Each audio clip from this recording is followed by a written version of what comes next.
Hello everyone, in this video I'll be showing you how to make this Anna inspired beanie hat.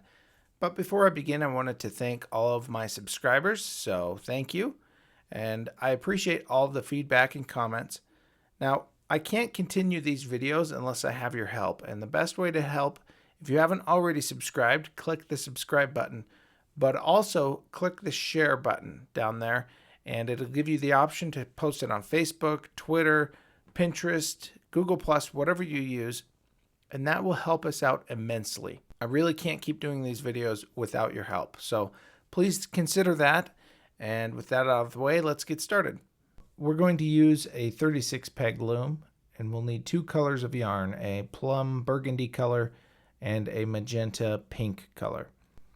To make things easier, I've created a printable pattern that's available for free on our website, americanknitter.com, and there's a link in the description below.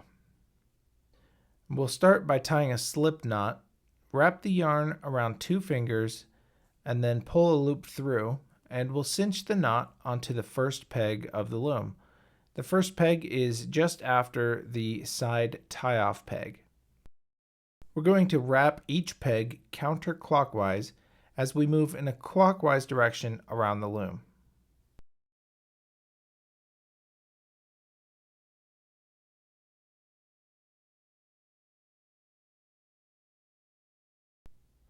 Once we wrap the last peg, we'll tie off and push the yarn down.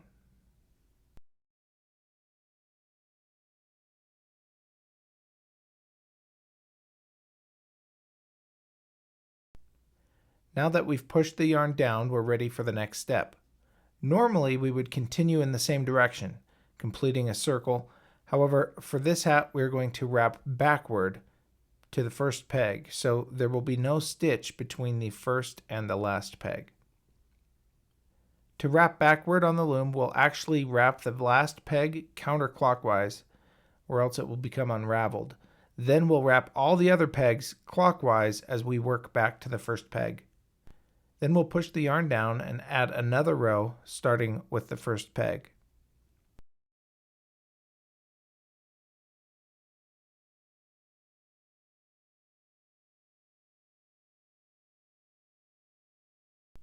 Now that we have 3 rows of yarn, we'll use the pick tool and pull the bottom loop of yarn up and over the top of each peg, so only 2 loops of yarn remain.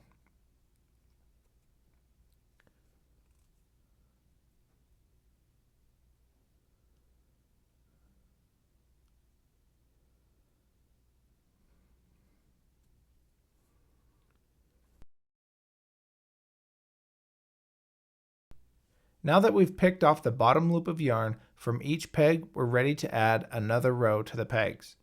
We'll continue this process going back and forth, wrapping and picking until we've added a total of 16 rows to the loom.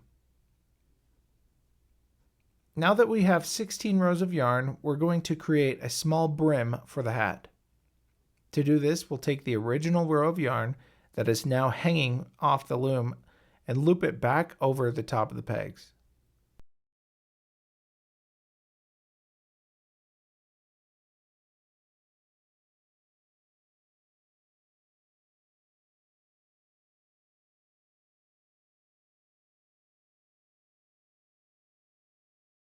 Then we'll use the pick tool and secure the brim into the hat.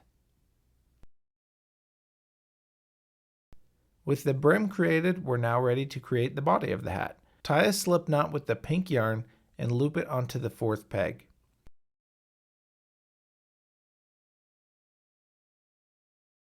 Then wrap to the 33rd peg, so we're leaving 3 pegs unwrapped on both sides of the loom.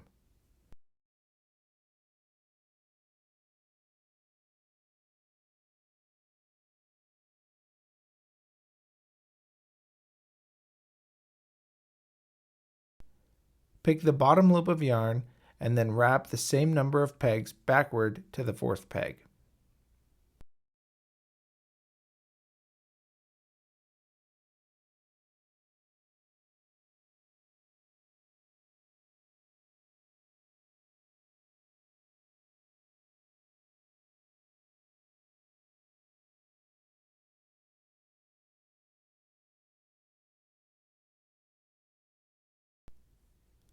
Now we're going to decrease by one peg on each side of the hat.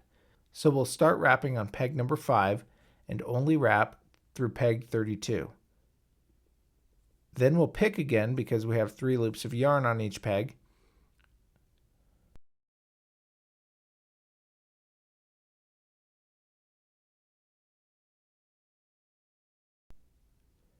Now that we've picked, we're ready to wrap backward the same number of pegs.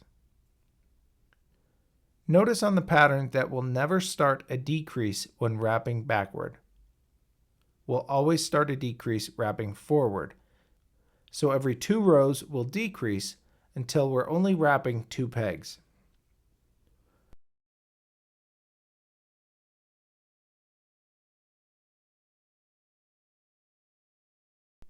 Once you only have 2 pegs left, there is no more decreasing. After you've added the 2 rows to the 2 pegs, we're ready to start increasing in the same manner as you did the decrease. So every 2 rows will increase by 1 peg on each side until we've wrapped and picked to the original pegs, numbers 4 and 33.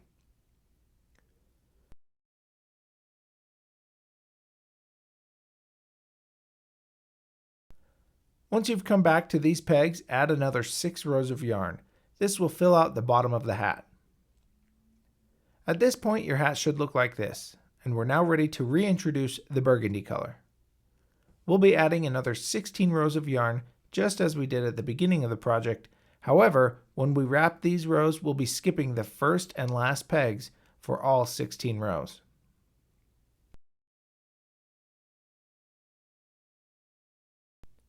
After adding the first row of burgundy, when it comes time to pick the yarn, we'll pick the first and last peg, so only 1 loop of yarn remains.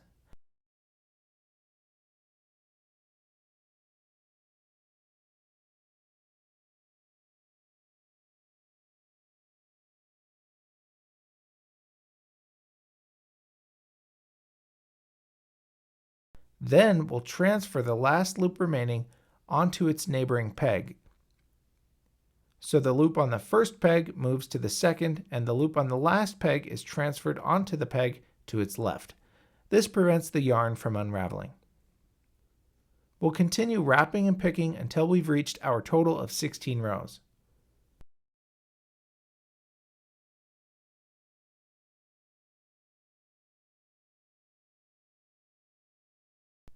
With the 16 rows completed, it should look like this. Now we'll finish the hat. Take the first loop of burgundy and bring it back over the top of each peg all the way around the loom.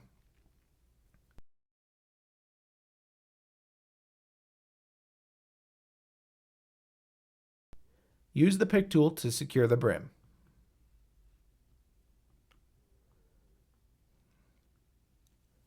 Then use the pick tool to pick the second loop of yarn off of each peg, leaving only 1 loop of yarn on each peg. Next, we'll thread a yarn needle onto the attached burgundy yarn, so cut the yarn leaving about 18 to 20 inches. The best way to thread a yarn needle is to take a piece of paper and wrap it around the yarn like this, then feed the paper through the eye of the needle.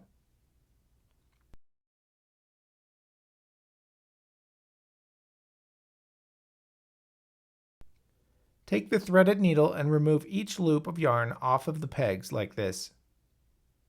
You don't want to pull the yarn too tight after it's off the pegs because it will cause the hat to bunch up.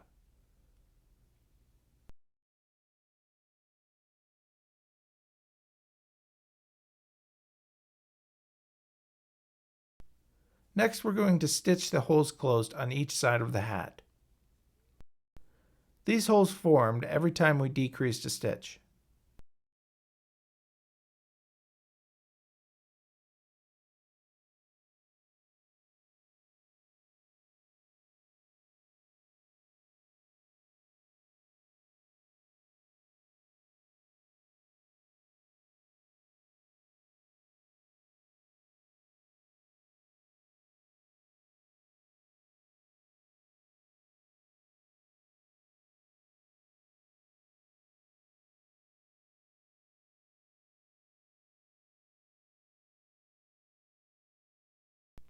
Then we'll use the pink yarn to stitch the holes all the way up the sides of the hat.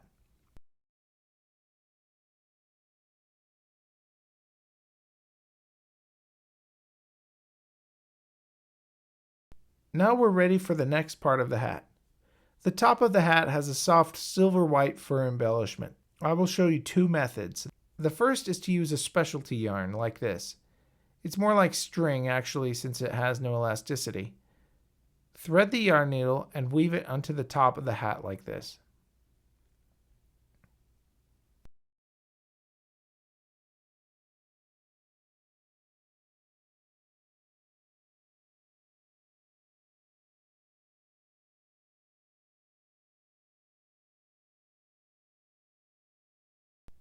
If you want a more authentic look, see if your hobby store sells fur or synthetic fur.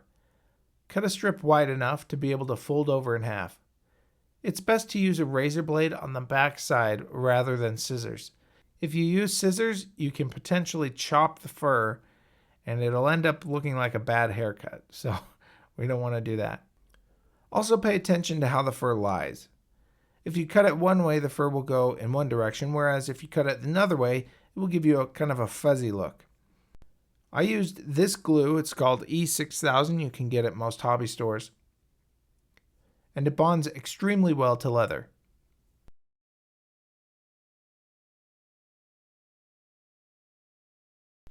Then I folded it over and let it dry.